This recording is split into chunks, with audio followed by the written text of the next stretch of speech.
नमस्कार, मैं हूं अमनदीप। हमारे खास कार्यक्रम में आपका स्वागत है।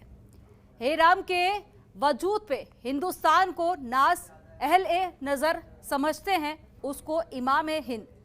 अल्लामा इकबाल के इमाम हिंद यानी कि राम का हिंदुस्तान जल रहा है, वो भी मर्यादा पुरुषोत्तम राम के जन्मदिन और उसके भक्त परम भक्त हनुमान के जयंती के मौके पर।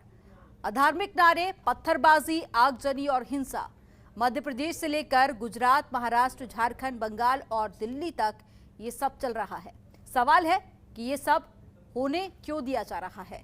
क्या अब देश में त्योहार का मतलब खुशी, मेलजोल नहीं बल्कि दूसरे धर्म के खिलाफ नारे लगाना है, पत्थरबाजी करना है? क्यों इस देश के बड़े नेता इस नफरत को रोकने की कोशिश नहीं कर रहे हैं? शहर दर शहर हिंसा का एक ही पैटर्न दिख रहा है, फिर क्यों पुलिस इसे रोकने में कामयाब नहीं हो रही है? इसलिए पूछ रहे हैं, जनाब ऐसी कैसे?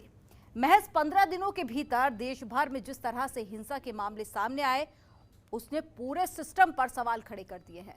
आखिर कौन है जो सुनियोजित तरीके से देश की फिजा बिगाड़ने की स्क्रिप्ट लिख रहे हैं?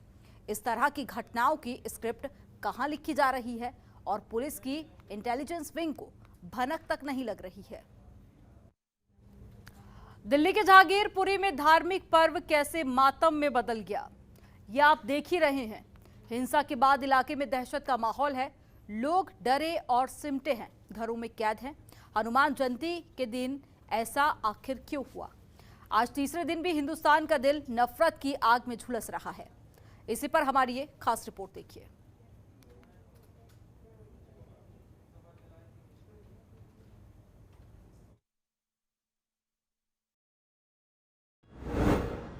फिर दहला हिंदुस्तान का दिल, हिंसा की आग में झुलसी राजधानी। जहांगीरपुरी से उठी नफरत की आंधी, लहरी तलवारें, चली गोलियां। छावनी में तब्दील इलाका, मुस्तैदी के बाद भी धमाका। तीसरा दिन हिंसा की हथेली में नॉर्थ ईस्ट। दंगाइयों की धरपकड़ जारी, अब है सच की बारी।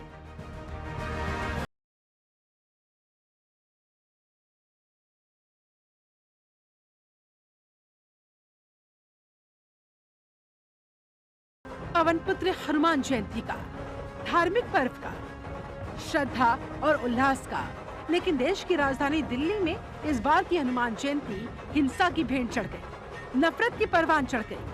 जहांगीरपुरी इलाके में शोभा यात्रा के दौरान दिल्ली को एक बार फिर आग के हवाले कर दिया गया।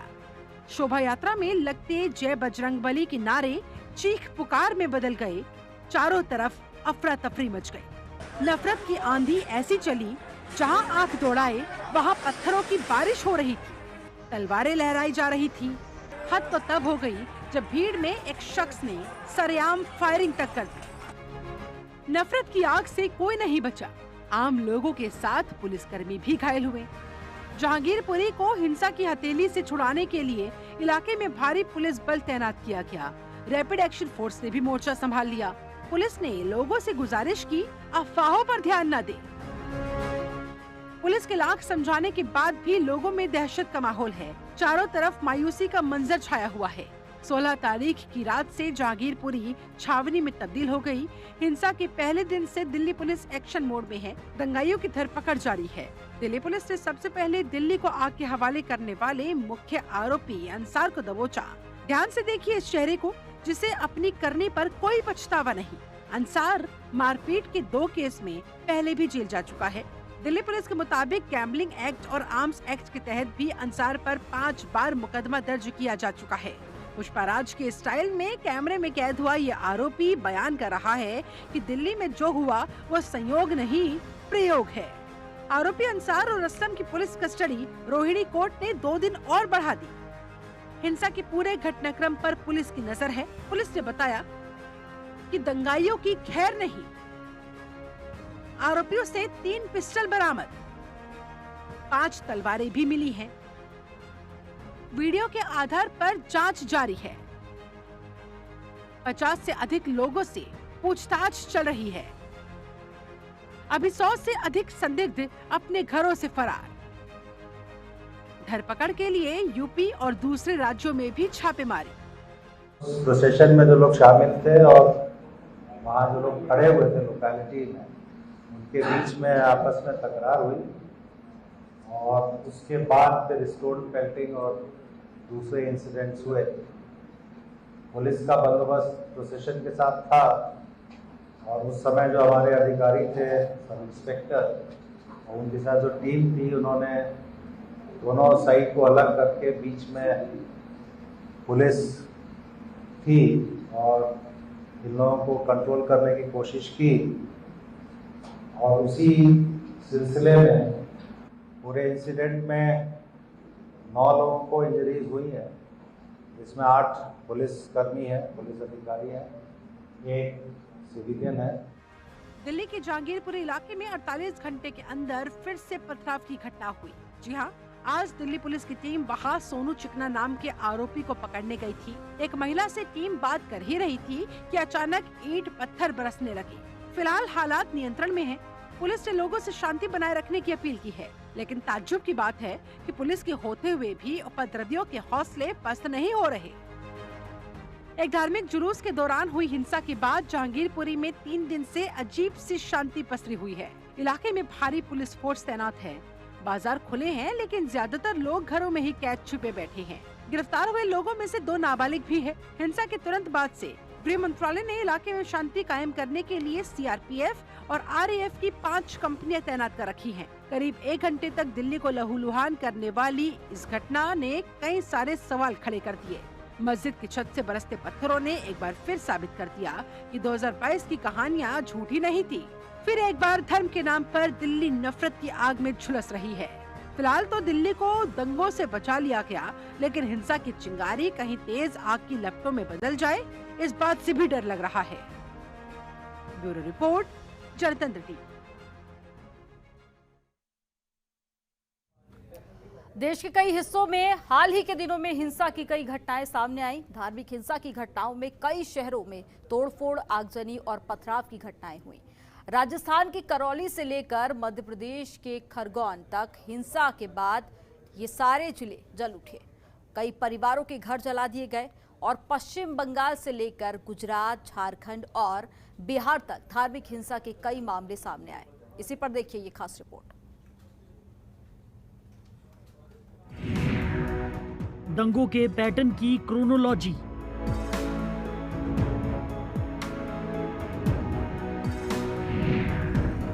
नव संवत्सर पर करौली,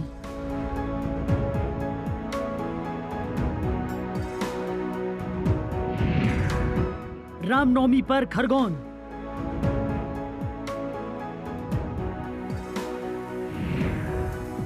हनुमान जयंती पर सुलगी जहांगीरपुरी,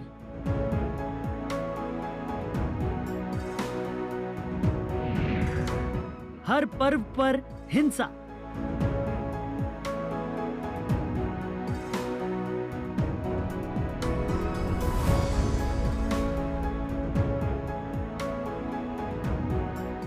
महज 15 दिन के अंदर राजस्थान के करौली, मध्य प्रदेश के खरगोन और दिल्ली के जहांगीरपुरी में जिस तरह से हिंसा के मामले सामने आए हैं, उससे पूरे सिस्टम पर सवाल खड़े हो रहे हैं। आखिर कौन है जो सुनियोजित तरीके से देश की फिजा बिगाड़ने की स्क्रिप्ट लिख रहा है? इस तरह की घटनाओं की स्क्रिप्ट कहां लिखी जा रही है? पुलिस की इंटेलिजेंस विंग को भनक तक नहीं लग रही है। राजस्थान के करौली और मध्य प्रदेश के खरगोन में जो वाकये हुए, उन्हें अगर संयोग मान भी लें तो जहांगीरपुरी में शनिवार को जो हुआ उसे क्या कहें। 15 दिन के अंदर इस तरह के 7 मामले सामने आ चुके हैं। नव संवत्सर पर करौली में हिंसा। हिंदू नववर्ष पर बाइक रैली निकाली जा रही थी। रैली जब मुस्लिम बहुल क्षेत्र से गुजर रही थी तो कुछ उपद्रवियों ने पथराव कर दिया था, जिसके बाद हिंसा भड़क गई थी। जांच में सामने आया कि यहाँ उपद्रव की प्लानिंग पहले से थी। छतों से सैकड़ों टन पत्थर, लाठी, सरिये, चाकू बरामद किए गए थे। माहौल खराब करने के लिए कई दिनों से साजिश रची गई थी, लेकिन पुलिस और खुफिया एजेंसियों ने गंभीरता नहीं दिखाई। नतीजा ये हुआ कि एक मकान, 35 दुकानें जला दी गई। 40 से ज्यादा लोग घायल हो गए। 4 पुलिस वाले भी घायल हुए। उपद्रवियों ने 30 से ज्यादा बाइकें तोड़ दी। पुलिस की 4 लापरवाहियां। रैली का रूट डाइवर्ट नहीं किया, करौली शहर में पहले भी दोनों पक्षों में विवाद हुआ था। ऐसे में रैली की परमिशन देते समय पुलिस रैली का रूट डाइवर्ट कर उपद्रव को रोक सकती थी। सिर्फ 30 पुलिसकर्मियों की ड्यूटी। विवाद भड़कने की आशंका के बावजूद अधिकारियों ने रैली के लिए महज 30 पुलिसकर्मियों की ड्यूटी लगाई। नतीजा, जब उपद्रव बढ़ा तो पुलिस रोक नहीं पाई, ड्रोन से निगरानी नहीं कराई। सुरक्षा के लिहाज से पुलिस ने ड्रोन से निगरानी नहीं कराई। ऐसा कराते तो छत पर रखे टनों पत्थरों और दर्जनों लाठी सरियों के बारे में पहले पता चल जाता और उपद्रव को रोका जा सकता था। मौके पर पहुंचकर भी उपद्रव नहीं रोक पाए। उपद्रव के महज आधे घंटे बाद पुलिस मौके पर पहुंच गई। इसके बावजूद उनके सामने ही उपद्रवी पथराव करते रहे और दुकानों में आग लगाते रहे। रामनवमी पर खौल उठा खरगोन। मध्य प्रदेश के खरगोन शहर में रामनवमी के जुलूस में पथराव और आगजनी के बाद पूरे शहर में कर्फ्यू लगा दिया गया था। हिंसा का सच सीसीटीवी फुटेज में सामने आया कि नकाबपोश उपद्रवियों ने किस तरह शहर में उत्पात मचाया। 300-400 लोगों की भीड़ ने शीतला माता मंदिर और आसपास के घरों पर हमला बोल दिया, पत्थरबाजी की, खिड़कियों और दरवाजों पर लात मारी। इस घटना में भी पुलिस इंटेलिजेंस फेल रही। यहाँ तक कि उपद्रवियों ने पेट्रोल बम भी फेंके। उसी दिन गुजरात के साबरकांठा के हिम्मतनगर में 2 समुदायों के बीच पथराव हुआ, पेट्रोल बम भी फेंके गए। पुलिस ने 4 उपद्रवियों को पकड़ा। खंभात शहर में भी हिंसक झड़प हुई। हथियार के तौर पर पत्थर, कांच की बोतलें और लाठियां इस्तेमाल की गई। इमामबाड़ा चौक, अशरफ नगर, कस्बा छपरिया में भी हिंसा की घटनाएं दर्ज की गई। जहांगीरपुरी का उपद्रव। जहांगीरपुरी में हनुमान जयंती पर निकाली जा रही शोभा यात्रा के मस्जिद के करीब पहुंचने पर हिंसा भड़की। चश्मदीदों ने बताया कि उपद्रवियों ने पहले से पत्थर, बोतल और चोट पहुंचाने वाली चीजें जमा कर रखी थी। पुलिस के मुताबिक मस्जिद के पास 2 पक्षों में बहस हुई, जिसके बाद मस्जिद से पथराव शुरू हो गया। फिर हिंसा भड़क गई, फायरिंग तक हुई। नकाबपोश आए। शोभा यात्रा के पीछे से अचानक हजारों की संख्या में भीड़ आई।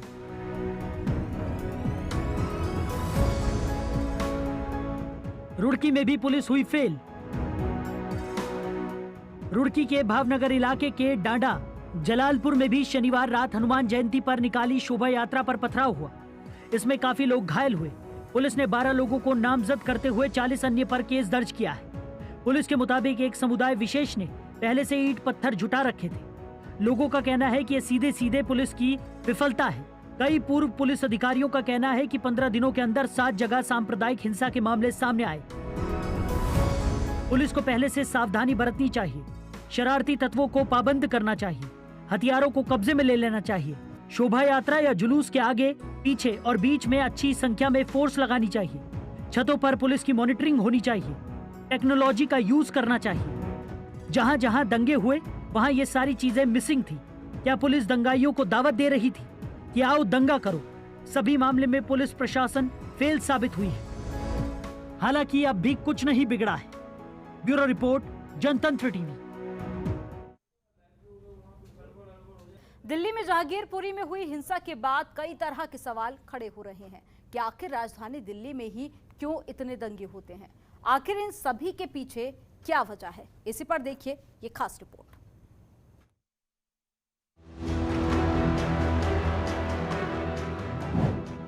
आरोप, तफ्तीश और गिरफ्तारी। जहांगीरपुरी हिंसा में दिल्ली पुलिस पर उठ रहे कई सवाल। हनुमान जयंती पर शोभा यात्रा के दौरान शनिवार की शाम उत्तर पश्चिमी दिल्ली की जहांगीरपुरी में भड़की हिंसा को लेकर जांच की आंच अब तेज हो चुकी है। हिंसा की जांच क्राइम ब्रांच के हवाले की जा चुकी है। इस हिंसा में आम लोगों के साथ पुलिस के 8 जवान घायल हुए थे। एक तरफ जहां इस मामले में अब तक 23 लोगों की गिरफ्तारी हो चुकी है, तो वहीं दूसरी तरफ ये मामला सुप्रीम कोर्ट तक जा पहुंचा है। याचिकाकर्ता ने जहांगीरपुरी समेत देश भर में हुई हिंसा की राष्ट्रीय जांच एजेंसी से जांच की मांग की है, लेकिन जहांगीरपुरी हिंसा को लेकर दिल्ली पुलिस की तरफ से जारी तफ्तीश और गिरफ्तारी के बीच कुछ ऐसे सवाल हैं जिसके जवाब आने अभी बाकी हैं। उत्तर पश्चिम दिल्ली में हुई हिंसा को लेकर दिल्ली पुलिस पर गंभीर सवाल उठ रहे हैं। पहला सवाल, खुफिया जानकारी थी तो जुलूस क्यों नहीं रोका गया? दूसरा सवाल, 36 घंटे बाद फॉरेंसिक की टीम क्यों पहुंची? तीसरा सवाल, हिंसा का असली सूत्रधार कौन है? चौथा सवाल, जहांगीरपुरी संवेदनशील इलाका, सुरक्षा के इंतजाम क्यों नहीं थे? पांचवा सवाल, हिंसा रोकने में पुलिस क्यों नाकाम रही? जहांगीरपुरी हिंसा मामले में दंगे की जांच बेशक क्राइम ब्रांच को हैंडओवर कर दी गई हो, लेकिन इलाके के दंगाइयों को पकड़ने के लिए लोकल पुलिस भी लगातार दबिश दे रही है। जांच में सामने आया कि असलम को फायरिंग करने के लिए इलाके की ही एक क्रिमिनल गुल्ली ने भड़काया था। इस गुल्ली को पकड़ने की धरपकड़ चल रही है।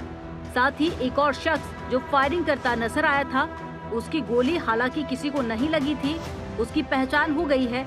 उसे पकड़ने के लिए रेड्स चल रही हैं। दिल्ली में कितनी बार भड़के दंगे? 1984 दंगों में 3000 सिखों की हुई थी मौत। 1990 में सदर बाजार में हुए दंगे, 8 लोगों की मौत। 1992 सीलमपुर में सांप्रदायिक हिंसा, 20 लोगों की मौत। 2014 त्रिलोकपुरी में हुआ दंगा, जिसमें 70 से ज्यादा लोग घायल। 2020 के दंगों में 53 लोगों की हुई थी मौत। राजधानी दिल्ली में हर दूसरे साल दंगे होने की खबर सामने आती है। साल दर साल दिल्ली में दंगों के मामले बढ़ते जा रहे हैं। आंकड़े बता रहे हैं कि कैसे दिल्ली बारूद के ढेर पर बैठी हुई है।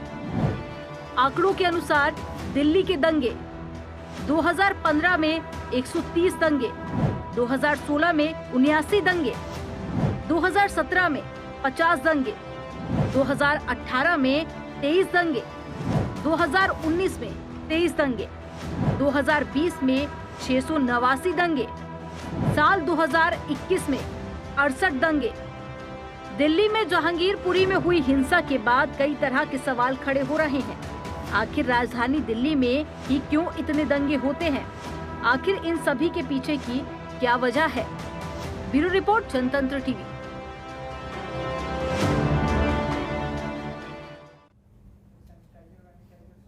और इसी के साथ हमारी खास पेशकश में फिलहाल इतना ही। आप देखते रहिए जनतंत्र टीवी। खबरों के निष्पक्ष विश्लेषण के लिए सब्सक्राइब करें Jantantra TV and press the bell icon. Never miss any update.